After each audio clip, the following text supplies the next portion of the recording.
Binomial theorem for TGT PGT mathematics ultimate UPSC PGT and DSSP math के लिए। और ये जो वीडियो नंबर 8 हो चुका है, इससे पहले वो 7 था, तो थोड़ा सा उसमें नंबरिंग में मिस्टेक हो गया। कोई बात नहीं है, मैं नंबरिंग से कुछ नहीं है, बस वीडियो में एक जैसे टर्म होनी चाहिए। इसमें ले रहे हैं हम महत्तम पद। महत्तम पद जैसे कि हमारे जो टर्म्स होते हैं, व्यापक पद के जो गुणांक हैं NCR है, ठीक है। व्यापक पद का गुणांक हमारा होता है क्या, NCR, ठीक है। जहाँ पे R बराबर हम रख सकते हैं 0, 1, 2 n रख सकते हैं, जिससे हम NC0, NC1, NC2, NC3 NCR आदि प्राप्त होते हैं R = n तक, ठीक है। व्यापक पद हमें महत्तम पद इसमें निकालना है, तो व्यापक पद मैंने बताया इधर TR+1 NCR x⁴n−r तो यहाँ पे जो उनके कोफिशिएंट्स होते हैं NCR होता है व्यापक पद का गुणांक। जैसे TR+1 = NCR x⁴n−r तो गुणांक क्या होता है, NCR होता है, ठीक है। तो R बराबर इतना है, तो ये वाले टर्म बनाए जा सकते हैं। अब लेना है NCN का महत्तम मान क्या होगा, है ना। यहाँ का महत्तम मान क्या होता है, या NCR का महत्तम मान क्या होगा, महत्तम मान, ठीक है। यदि दो कंडीशन बनेंगी, n सम है या विषम है, तो अगर n सम है तब R = n/2, n सम है तो R = n/2 पर महत्तम होता है, तो इसका महत्तम मान होगा NCR है, यानी कि NCR की जगह n/2, NC/n/2, ठीक है। R = n/2 लेते हैं, सम संख्या है तो। दूसरा, यदि n विषम है तो, यदि n विषम है तो R के दो मान होते हैं, R बराबर 1/2 n-1, दूसरा होता है R बराबर 1/2 n+1। ये वाला जो कंडीशन है x+a की पावर n के प्रसार में महत्तम मान यदि n विषम है, तो ऑप्शन बना के क्वेश्चन आया था R = n/2 होगा, या n+1/2 या n-1/2, या दोनों R = 1/2 n-1 या R = 1/2 n+, तो इसमें दो होते हैं n विषम है तो, ठीक है। तो विषम है तो ये दो कंडीशन होते हैं, ये एग्ज़ाम फॉर्मेट ही आ चुका है। तो यहाँ पे दो महत्तम मान भी बनेंगे, एक महत्तम मान बनेगा ये NCn-1/2, दूसरा महत्तम मान बनेगा, महत्तम मान बनता है NCn+1/2। तो यहाँ पे हमारे दो विषम पे दो महत्तम मान बनने वाले हैं और सम पे एक महत्तम मान बनने वाला है। ये है इसका मेनली फॉर्मूला, ठीक है। और महत्तम पद ज्ञात कैसे करेंगे, इसके लिए अभी क्वेश्चन आगे आएंगे, है ना। तो मैं केवल इसको फॉर्मूले को पद बना के दे दिया हूँ, जैसे कि मैं इस पर क्वेश्चन भी दे देता हूँ। महत्तम पद ज्ञात करना, ठीक है। महत्तम पद ये फॉर्मूला है, फॉर्मूले से कहीं ना कहीं क्वेश्चन ही निकल आता है। जैसे इसके मैं एक क्वेश्चन की बात कर रहा हूँ, 3 - 2x की पावर n के प्रसार में महत्तम पद निकालो, महत्तम पद निकालो जबकि x = 1 है। तो हमारा चल रहा था 3 - 2x की पावर 9, इसको क्या करते हैं 1 + x या 1 - x की कंडीशन बनाते हैं, ठीक है। तो 3 बाहर निकालेंगे तो 3 की पावर 9 हो जाएगा, 1 - 2/3 x की पावर 9, ठीक है। तो अब हमें टर्म लेना है, इसके प्रसार में महत्तम पद निकालना होगा। इसमें नहीं, ये तो एक कांस्टेंट क्वांटिटीज हो गया, तो इसके प्रसार में महत्तम पद निकालेंगे। अब महत्तम पद के लिए फॉर्मेट बनाएगा, महत्तम पद के लिए TR+1/TR = n-r-1/r×a/x। ये एक डायरेक्ट फॉर्मूला बन जाता है, क्योंकि TR+1 बड़ा होता है TR से, तो यहाँ से हम कंपेयरिंग वगैरह करके कंडीशन बना सकते हैं। ये है इसका फॉर्मूला महत्तम पद निकालने के लिए। अब जो बात आती है कि महत्तम पद किस वाली कंडीशन में निकलना, इस वाले में, ठीक है। तो n का मान कितना है, 9 है, और r की जगह अभी r ही रखते हैं, a की जगह ये हो जाएगा, x की जगह 1 हो जा रहा है, ठीक है ना, ए की जगह 2/3x।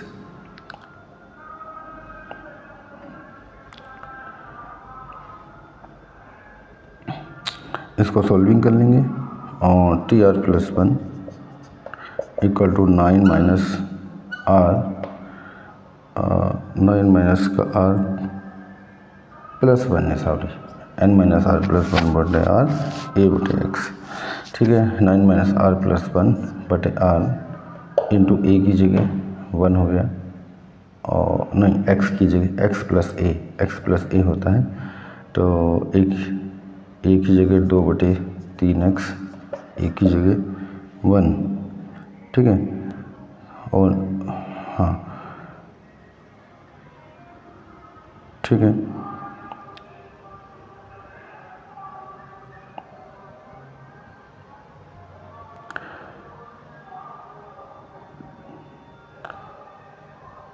इंटू TR यहाँ पे था, TR को हम इधर अगर ले जाते हैं। अब बात आती है कि x का मान क्या करना है, माइनस का 2/3x था, है ना, तो हमें इसका कोफिशिएंट लेना होगा x, ये a, तो a बटे x था। ठीक है, तो x की जगह मान अगर हम मान देते हैं a बटे x, a का मान रखना है ना, अगर a का मान रखा जाएगा तो यहाँ पे हमें 1 + x या 1 - x की कंडीशन बनानी है। तो अगर मैंने ये x रखा, x से x कैंसिल हो गया होगा, a की जगह 2/3x हो गया होगा। ठीक है, अब ये कट के आ गया हमारा 9 + 1 यानी कि 10 - r/r इंटू 2/3। TR को मैं अगर इधर पहुँचा देता हूँ, TR+1 ये रहा। चूँकि TR+1 बड़ा होता है TR से, तो TR+1/TR ही था यहाँ पे।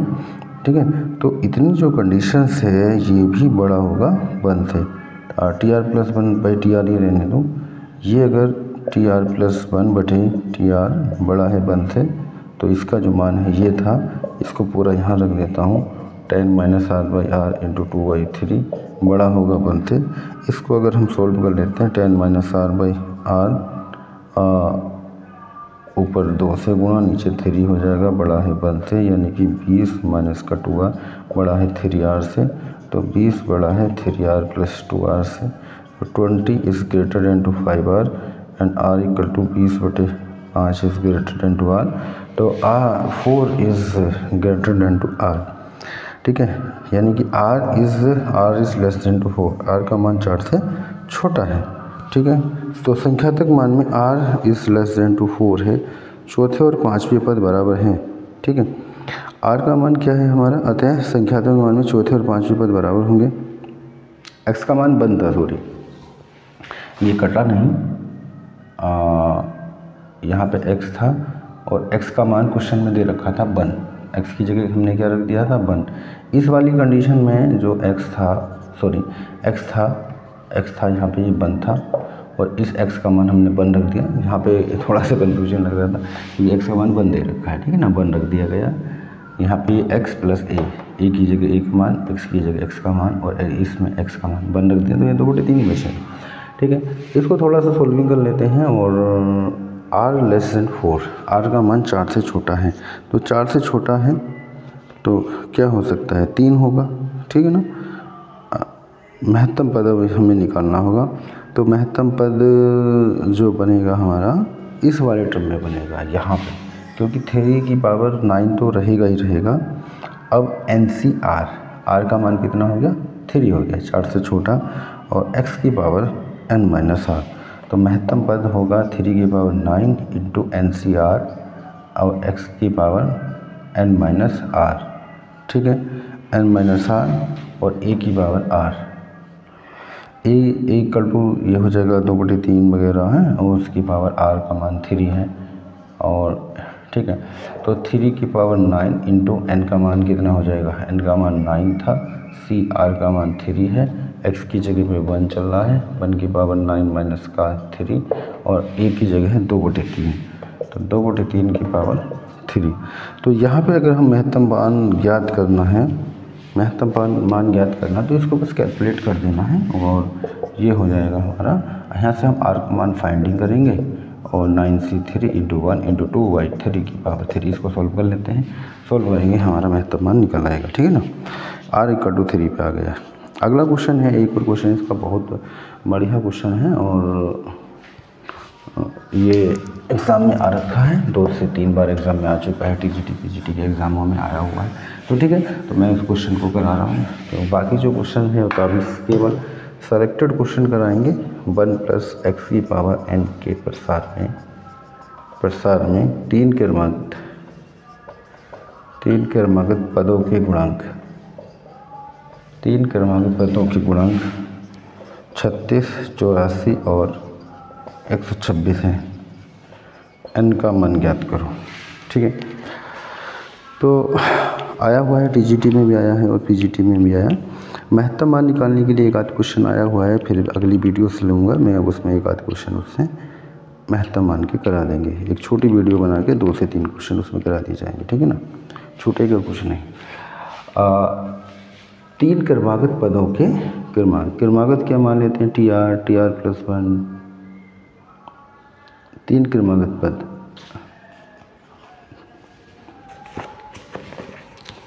तीन क्रमागत पदों के गुणांक TR प्लस 1 और TR प्लस 2, वो इसमें TR प्लस 3 लिख रखा है, ठीक है भाई। TR मान लेंगे, TR प्लस 1 मान लेंगे, TR प्लस 2 मान लेंगे। ये 3 क्रमागत पद है, क्रमागत पद। तो TR बनाने के लिए हमें होगा TR माइनस 1 प्लस 1, R की जगह R माइनस 1 लेना पड़ेगा, ठीक है। NCR x की power x plus a, x की जगह 1 है, की पावर n माइनस r और a की पावर r, x की पावर r माइनस 1। अब हमें लेना है TR का जो गुणांक है, इसका क्या है, पदों का गुणांक। इसका जो गुणांक था वो हमारा NCR माइनस 1 बराबर कितना दे रखा है, TR का गुणांक, पहले वाले का गुणांक 36 दे रखा है। NCR माइनस 1 बराबर 36, समीकरण नंबर 1 मान लेंगे। अब हम लेना TR प्लस 1,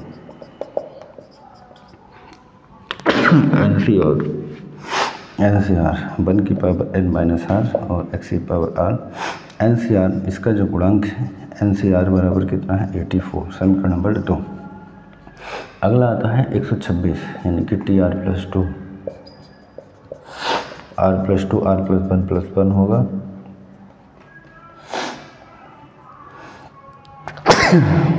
और प्लस 1 होगा। तो NCR प्लस का 1 और 1 की power n minus r plus का 1 इंटू x की पावर r प्लस 1। तो इसका जो गुणांक हो जाएगा NCR प्लस 1 होगा, तो NCR प्लस 1 बराबर 126। तो 3 समीकरण आ गई।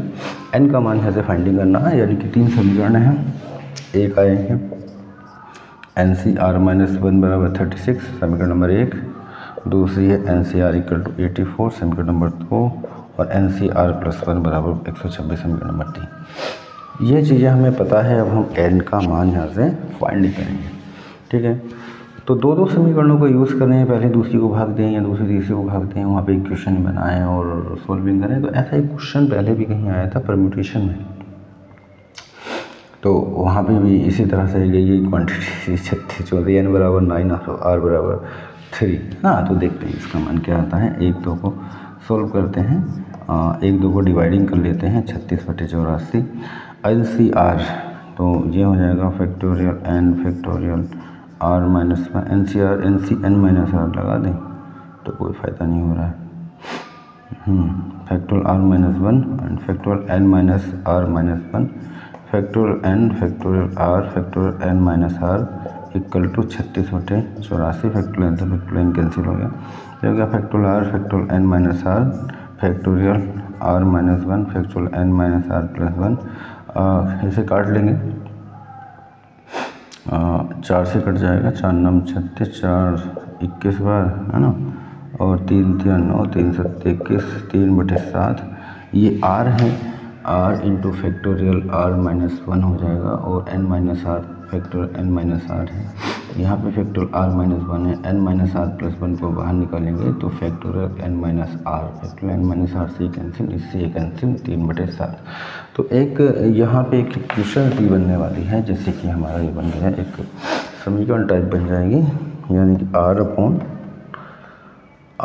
N minus R plus 1 3/7, 7r equal to 3 N minus R plus 1, तो 7r equal to 3 N minus का 3r प्लस का 1, यानी कि 10r equal to 7n plus 1। समीकरण नंबर इसको 4 कह सकते हैं। समीकरण 2 को 3 से डिवाइडिंग कर देता हूँ, ठीक है ना, 84/126, 2 से कटेंगे 42 और 63, फिर 3 से 3 3 चौक 12 और 21, 7 दूनी 14, 7 या 21, 2/3 ही आ रहा। और NCR factorial N, factorial R, factorial N minus R, यहाँ पे होगा factorial N, factorial R plus 1 N, factorial N minus R plus 1 equal to 2/3, इससे कैंसिल हो जाएगा, ये टर्म्स ऊपर पहुँचेगा, factorial R plus 1, factorial N minus R minus 1 and factorial R, factorial N minus R, ठीक है। तो समीकरण नंबर 4 आ गई। ऐसे यहाँ पे 5 आ जाएगी, इक्वल टू है हमारा 2/3। इसको सॉल्विंग कर लेता हूँ मैं, और इन दोनों को समीकरण सोल्व करके n का मान निकालना है। तो मालूम तो है n का मान कितना आएगा, 9 आएगा, ये तो कन्फर्म है। अगर डायरेक्ट आंसर मुझे देना होता तो मैं तो लिख देता भाई 9 आ रहा, ठीक है। सॉल्व करने का टाइम होता नहीं है। n minus R minus 1 equal to 2/3, इससे ये कैंसिल हो गया, इससे ये कैंसिल हो गया।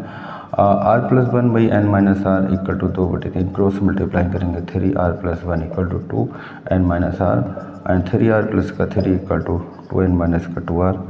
तो यहाँ पे हो जाएगा हमारा 5r equal to 2n minus 3, ये आ गया समीकरण नंबर 5।